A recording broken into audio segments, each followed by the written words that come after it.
তা ওখানে তো প্রভাসে তো গঙ্গা ছিল না, পাশেই আরব সাগর, ওই আরব সাগরে ভাসিয়ে দেওয়া হলো। ওই হৃৎপিণ্ড ভাসতে ভাসতে আরব সাগর হয়ে চলে গেল বঙ্গোপসাগরে। বঙ্গোপসাগর থেকে তারই তীরে তো আমাদের বসে আছেন জগন্নাথ প্রভু। ভাসতে ভাসতে ভাসতে ভাসতে জগন্নাথের মন্দির পুরীতে চলে এলো। এখনো পর্যন্ত কিন্তু সেই কৃষ্ণেরই হৃদয় আমার জগন্নাথ প্রভুর মধ্যে বসানো আছে।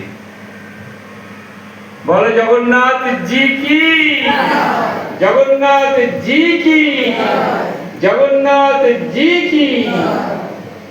এই জগন্নাথ, জগন্নাথই কৃষ্ণ, কৃষ্ণই জগন্নাথ। আমরা দাপর যুগে ছিলাম না, দাপর যুগের কথা মনে নেই, কিন্তু দাপর যুগের কৃষ্ণ যে এখনো আছে পুরী ধামে গেলে তা বোঝা যায়।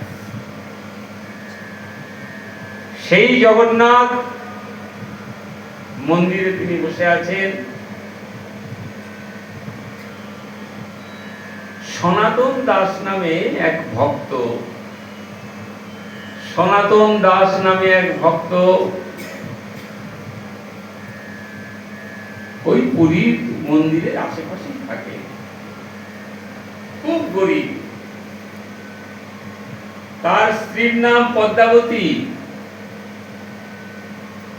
সনাতন দাস, তার স্ত্রীর নাম পদ্মাবতী,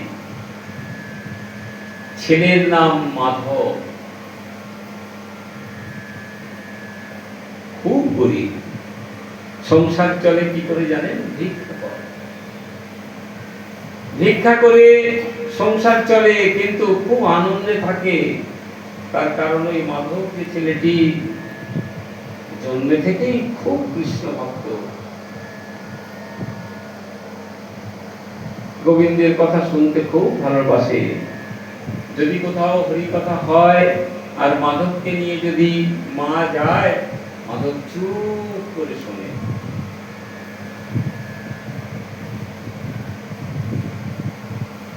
এরকমই ঝড় জলের দিন সনাতন দাস ভিক্ষায় বেরিয়েছে। বজ্রাঘাতে সনাতন দাসের মৃত্যু হল। রইল কে গো? মা ছেলে।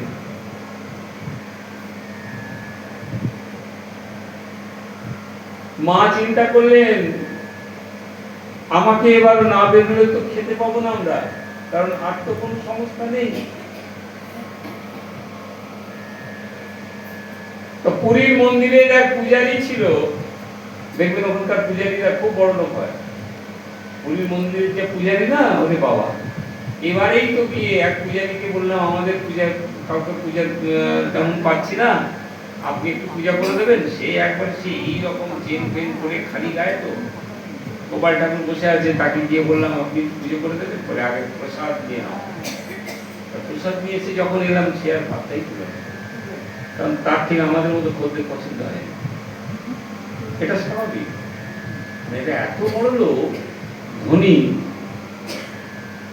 সনাতনের স্ত্রী পদ্মাবতী ওই রকম এক পূজারীর কাছে গিয়ে বললেন, পূজারী ঠাকুর মশাই, আপনি তো রাজার পুরোহিত, আপনার বাড়িতে ওই সেবা করার জন্য কোনো কাজের লোক লাগবে না?